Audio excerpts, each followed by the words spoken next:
We're live.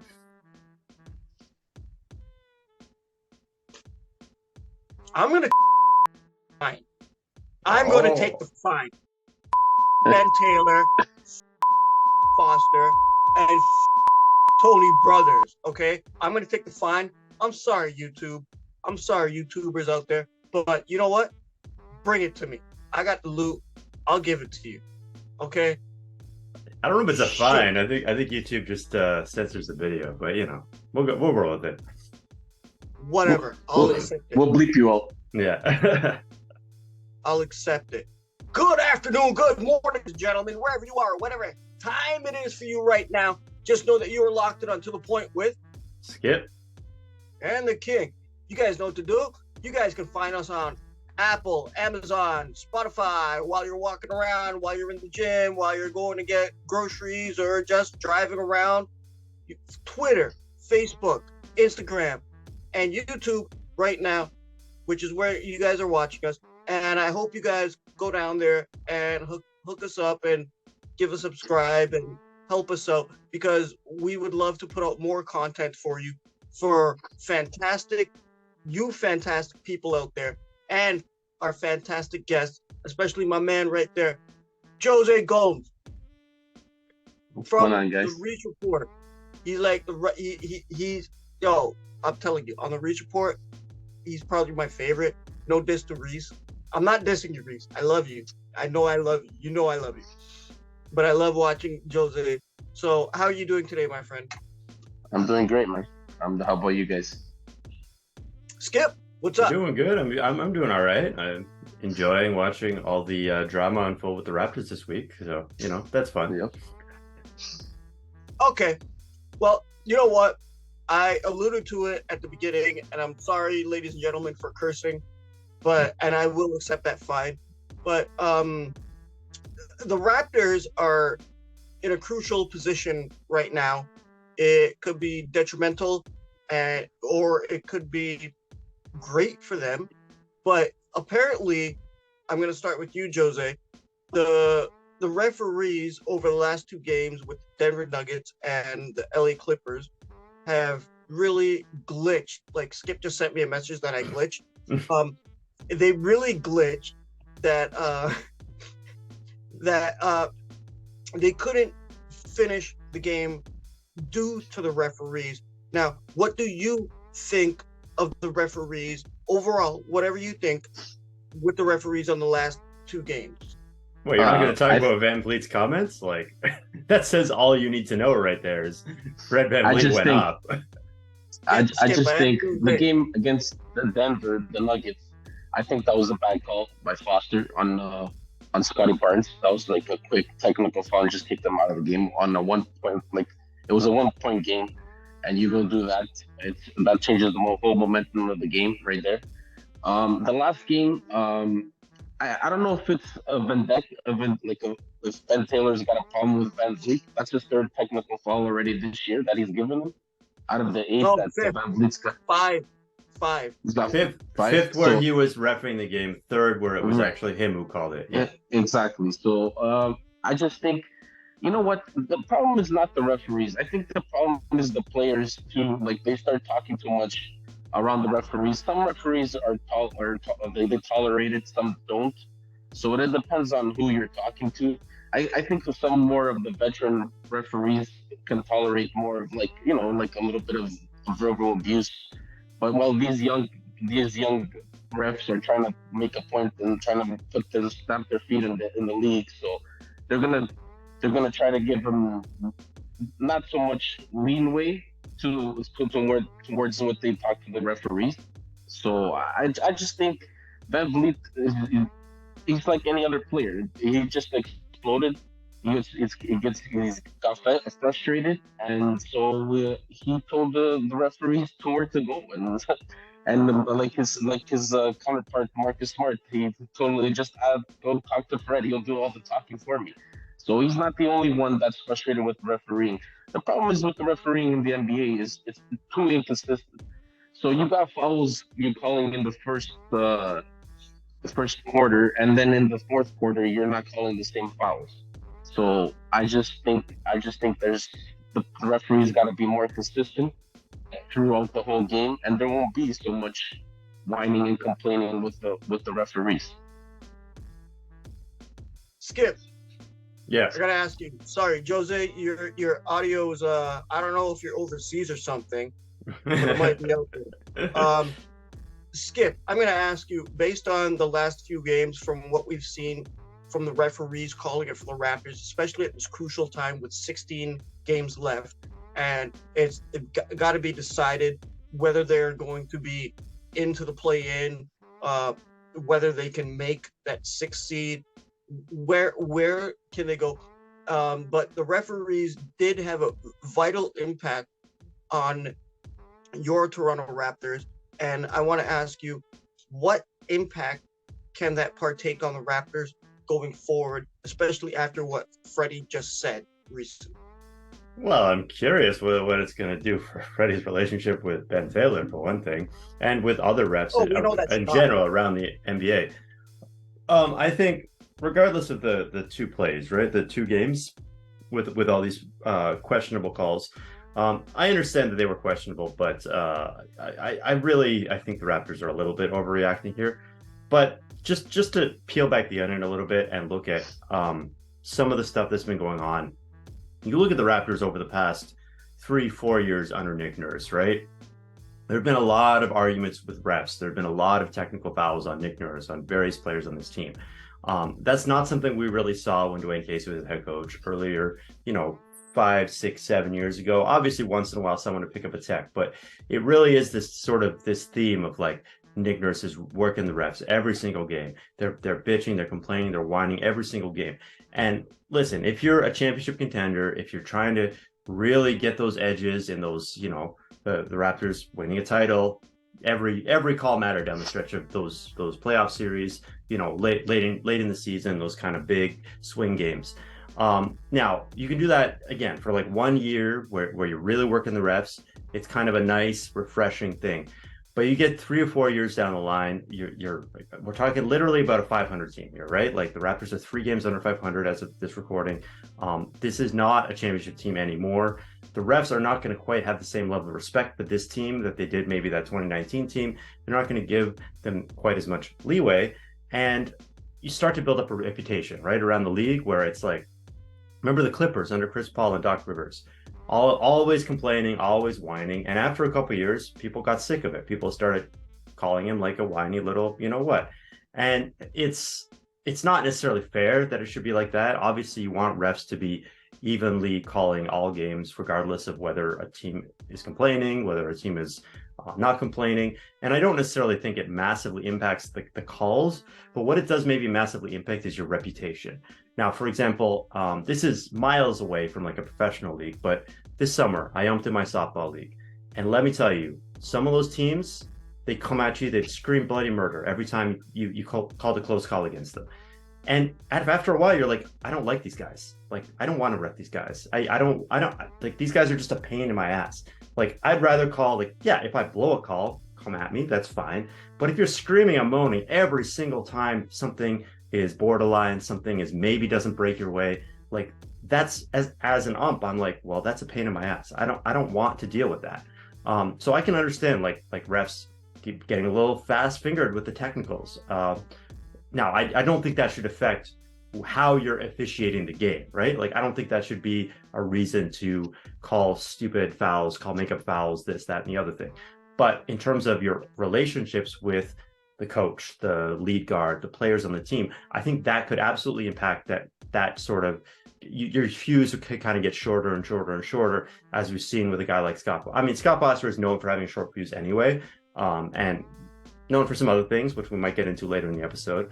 But even like a guy like Ben Taylor, a bit of a younger ref in the league, maybe, yeah, he's sick of the Raptors, you know what? And I can understand that from his perspective.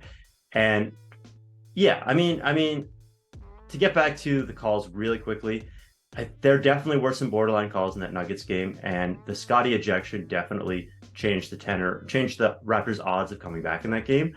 But the Clippers game, I mean, come on, the LA just took that game over. That wasn't about refereeing. That was just the Raptors being a little bit annoyed after blowing 2 games in a row.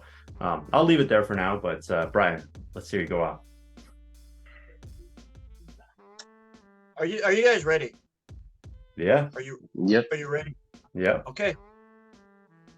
I am going to say this. Okay. Like I just said earlier, Ben Taylor, Foster, Tony Brothers. Okay. The Raptors, to me, it's absolutely atrocious that their games are determined by foul calls from referees who are biased towards the American side. I have said this before on the show that the American media and the American side does not like us up here to Toronto. I am going to say, Skip, normally right now, you don't have to turn around and be like, us? I said us? No, I'm saying us because it's Toronto. Okay? I think it's absolutely freaking disgusting that we have to sit there and watch this and not watch an actual game, not watch what's really going on, like not letting the players play. I think it's absolutely stupid. Like Skip, you touched on the Scotty Barnes technical foul. Scotty Barnes looked at the bench and looked at the coach. Okay, you know that technical with the Clippers with Freddie. What he did was he turned to his teammates and he said, "Let's get our shit together." Mm-hmm. Right? But all of a sudden that's a problem. Meanwhile, you have the little crybaby throwing a tantrum from the Lakers on the floor, jumping up and down, falling on the floor. Nothing. Right? But all of a sudden, this is a problem for a Canadian team. And I'm going to stand up as a Canadian and own this and say this is absolute bullshit because they should not do that to the Toronto Raptors, especially during the end of the game, right? At the end of the season, basically, with a few games left, when we know everything is high stakes and they have to take care of business. And they're being professional doing it, and to have it taken away due to phantom calls, due to non-calls, due to the refs overturning calls when it comes to challenges or not accepting it, it looks like absolute garbage. And the reason I think, okay, here's what I'm going to get into. You guys now. The Raptors are very close in these games, right? And we love it. We love getting our high blood pressure up and almost having a heart attack, especially at our ages, right? But in order for the Raptors to get over that hump and not have to deal with these bullshit refs, yeah, I said it, these bullshit refs. Can I say it one more time? Ben Taylor, Scott Foster, Tony Brothers. Okay, but in order for the Tony Raptors, Brothers didn't even ref either of those games. Yeah, but he's still a piece of shit in my mind. But in order for these Raptors, your Toronto Raptors to get over that, do you think that you guys? I'm going to throw a few things out here at you. We can talk more about the refs. Hold on. Let me answer what you said. Let me answer what you said. I got a few more questions. Hold on, Skip. All right. The Raptors have a fourth quarter closer because we saw that with Scotty Barnes, right, in the Denver game before he got teed out and he got ejected, right? We saw that. We saw a glimpse of that. But do the Raptors have what it takes to not be in that position where the refs have to dictate the game? Go Skip. What'd you have to say? What'd you have to tell me? I got a lot of shit if you want. Yeah, I mean, okay. So, do the Raptors have a closer? The short answer is no, but that's a bigger question of do they have the right pieces in place to be a competitive team down the stretch and not be this team that chokes leads away? That's a big question. I just want to say the ref thing, I don't think it is a Canadian bias at all. I think if you're going to say there's any bias, remember, what's the commonality between those two games, right? Those two games were on the road. So yes, there might be a home team bias. I don't think there's an anti-Canada bias at all. Second of all, the league reviewed the last 2 minutes report of the Nuggets game, and they didn't find any disparities. The only call that was called incorrectly in their mind was the makeup call where VanVleet got free throws. And I remember that and I saw that and I was like, that's a makeup call. I think the call that got overturned, the Scotty Barnes Jokic call, that was actually a good overturn. Scotty, he initiated the contact when he went up for the layup and he touched Jokic on the arm. Now, there were a few ticky-tack fouls. There were a few makeup fouls. It wasn't a great last 2 minutes of that game in terms of the refereeing, but I don't think there's some huge anti-Canada, anti-Raptors bias. I think Scott Foster, for whatever you think of him as from his questionable ties from the past, we also Operation Flagrant Foul. I don't think we can sit here and say that the Raptors got screwed in that game. They got beat by a better team and they crumbled under the pressure of it. And that led to the ejection. And you can say the same kind of thing happening against the Clippers. They were getting beat by a better team and they started looking for the whistle and they started crumbling. And yes, I mean, the referees compounded it a little bit, but the bottom line is the better team won both of those games. Now, do the Raptors have a closer? That's a really interesting issue because I think Siakam, as good as he is as a player, and I don't want to say, I really don't want to disparage him at all. I think he's a very good scorer. I don't know if he has quite what it takes to really take over a game when it matters. And I haven't really said that before. I haven't really kind of weighed in on that. And I don't think it's all on Siakam by any stretch of the imagination. But I think, when he starts getting into these contested mid-range jumpers, it's not really the optimal outcome for the Raptors. And then you got a guy like Scotty who kind of does have that aggressive closing mentality, but a lot of that is just throwing up stuff at the rim and getting the offensive rebound because he does not convert at a very high rate when he's doing that stuff. And so I do think you can say the Raptors don't have their closers right this second. As for how they're going to get there, it's hard to see a path forward specifically to becoming an elite closing time team. I mean, there is not a Kawhi Leonard on this team. There's not even a Paul George on this team. When you're going up against those guys, you got to be great, and they just weren't in that game. Jose, thoughts? Like Skip was saying, I totally agree. They don't have no closer to this team. Since Kawhi left, there hasn't been no closer to this team. Against the Wizards, they barely in the second game. Freddie VanVleet missed wide open 3-pointers. The game shouldn't even have gone into overtime. Wide open corner 3-pointers, missed it. Then he hit one in overtime that put him up 3, and they ended up winning the game. But against the Denver Nuggets, the same thing. The problem is with the Raptors, they don't have that guy, that clutch guy at the end. With Siakam, he does this thing during the games. He has his little swerve move, little spin to the rim. He's got a little mid-range game, but he's not a guy to shoot like outside jump shots. He's weak. He doesn't shoot at a good percentage. VanVleet, last game against the Clippers, struggled in the second half. I think he only made his first basket like 2 minutes left in the game. In the second half, he missed almost every single shot that he took. I guess after the technical foul must have affected him or something like that. I guess he got it off his game. Scotty Barnes, this is the point. This is what I'm trying to get. At the beginning of the season, I got on your show. We talked about why the Raptors should have traded for Kevin Durant. Kevin, if you're going to be a playoff team, you should have made that trade with Kevin Durant for Scotty Barnes. I'm sorry, I don't see what's so special about Scotty Barnes. I really don't. I think he's an average player that he can guard, but he's not a shooter. He's not a finisher. He's just a freakish athlete. That's what he is. I don't think what if Scotty Barnes did develop into a shooter? Would you rescind your comment? Okay, then if he's developed into a shooter, then he would be a dangerous player. Then you can give him the ball at the end of the game, and he can go one-on-one, step back, or jump shot or whatever. Because I don't with his athleticism and stuff like that. There's nobody that's going to stop him, in my opinion. So I just think if he's your future player, it's like Michael Jordan said. I made lots of shots, game-winning shots, but I missed thousands of them when in my full career.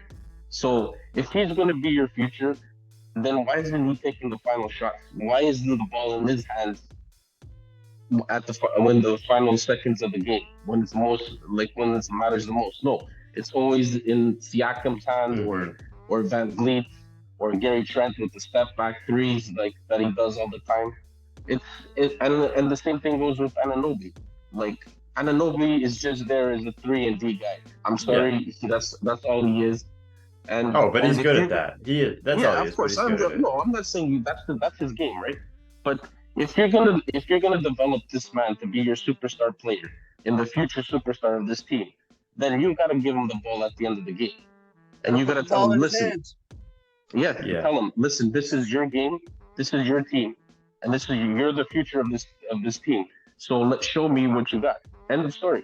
Because if not, then you could have traded him and you could have got a superstar player in Kevin Durant, and at the beginning of the season would make you a championship contender, and you did it because you think he's the future. So the Raptors gotta give him more of the ball at the end of the games and see what he's got, and because that's how you're gonna see if he's gonna be the future star of this team or not. And that's what I was gonna ask you guys. Is it like the fourth quarter closer right now with the Raptors? You slightly touched on it, Jose. Is it by committee? Yeah, it is. Should there be a specific player? I think there should be a specific player. Every team has a superstar guy. And the Bucks got Giannis. The Nuggets got Jokic and stuff. Luka's got the ball in his hands. The Raptors are not on the level of either of those teams. Yeah, exactly. That's what I'm saying. They don't have that superstar player. But if you want to develop Scotty Barnes to be that elite player, then give him the ball at the end of the games and see what he can do. Yeah, and they're doing that more though, because he is playing a lot better in the fourth quarters of games recently. Yeah. I would like to see him play like that in the first three quarters of games and try to figure that out where he can have that closing mentality for 36 minutes or 48 minutes instead of just 12 minutes at the end of the game. I do kind of agree with the idea of I would like to see some games where Scotty's really driving the pace, because let's be frank, it's better to have Siakam be that spot up shooter than to have Scotty be that spot up shooter. Yeah. And Siakam, actually, he's created a lot of great 3-point shots for his teammates, so it's not entirely a bad thing to have him be the guy with the ball at the end of the game. I thought in that Clippers game, I believe it was about 11 seconds left, it looked like he had OG Anunoby wide open for a three, and it went up for a contested jumper instead, and that kind of bugged me. But I mean, that's nitpicking. That's it's hard to find those every single time. Siakam is capable of doing that, and they've kind of, with that Pirtle acquisition, they've really cemented the idea of Siakam being the franchise player as opposed to Scotty. But I do think this team is not going to get to that next level without some growth from Scotty. And, we talk about fourth quarter closing. I mean, I don't necessarily think it has to be the same guy every time, but this team is not good in crunch time this year. This year specifically, all of that magic we had 2019, 2020, those veteran guys who would close out games, that has dissipated. This team has choked so many games away in the last 5 minutes. I don't have numbers right in front of me, but they have lost a lot of close games. There's a reason why they have a positive point differential, but a sub 500 record. And it's because they've lost a lot of close games, a lot of leads where they had late. I think of the Utah Jazz game. I think of a couple other games. Obviously, the Nuggets game is the obvious recent one. And even earlier in the season, there were just some games where it was like they could have taken care of business and they didn't get it done. And there is that is kind of haunting this team right now. And I think we're trying to kind of find ways to solve that problem. And I think long-term, the solution has to involve Scotty. Okay, guys, we're short on time. Sorry. I know we can talk about this to nauseum for probably another couple hours. Mm-hmm. But Jose, thank you for coming on. Would you like to say any last words, or maybe talk about your last we will you were in the bid? We will get our finisher. We will get our superstar player this offseason. I guarantee it. Masai will make the big blockbuster deal this year in the offseason, and we will get our superstar player. No chance. I'm telling you, man. I'm telling you. He's building what we got. We'll hold you to those words, my man. Yeah. I'm telling you, man. He's going to make a blockbuster deal this year. I would love to see it. It would be awesome. Skip, anything else you want to say for our lovely ladies and gentlemen in our audience that are out there watching us right now? And if they're still watching us right now at this point in time, thank you for sticking through. Yeah, you got something? Just the Raptors are. We know what the Raptors are at this point in the season. They're a fun little competitive team, but let's not expect too much. I think the ref thing, whatever happens with it, it doesn't change. If the Raptors squeeze out 1 or 2 of these games, it doesn't change where they are in the league. We know what they are. They're a low seed who's going to sneak into the playoffs and get stamped at the first round. I've said this before. So yeah, let's not get too in our feelings about this team, because the idea of this team is that there will be a better version of this team in a year or 2. Yep. I totally agree with you. You're making me think of the ambassador crying in my shower. But this has been a good conversation, guys. I'm sorry for you guys out there that were offended by my cursing, but basically I'll accept the fine. Okay, I'll pay for it. All right. Money, holla at me. We'll have to tick the box on YouTube that says there's a little profanity in this episode, I guess. Yeah, I guess so. But yeah, okay. But this has been a good conversation, guys. I want to lay off with is, I think if the league takes notice right now after Freddie VanVleet's comments, and they might do some sort of investigation and maybe have some sort of retribution and maybe change a little bit in the way they're officiating the Raptors games, maybe that can help for the Raps to finish off the season, because these last 16, 15 games are very crucial for them in order for them to propel themselves, even though they're, like Skip said, they're not going to win the championship. We all know this. They're not going to win the chip this year. They're going to get crushed. They're going to get stomped in the first round.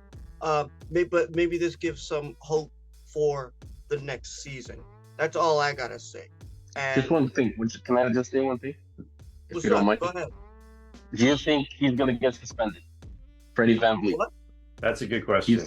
Do you think Freddie VanVleet will get suspended?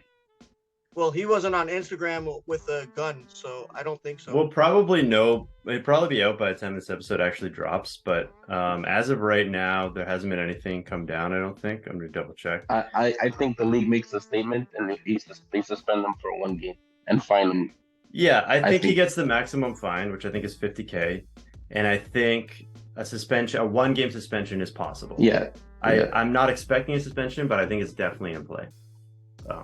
Well, we'll see what happens against the Lakers. Yeah. So, guys, great conversation. Thank you, Jose. Skip. Thanks, guys. You know what it is. Yep. On behalf of all 3 of us, ladies and gentlemen, thank you for enjoying our show. Good afternoon, good morning, good evening, good night, and Peace. Peace.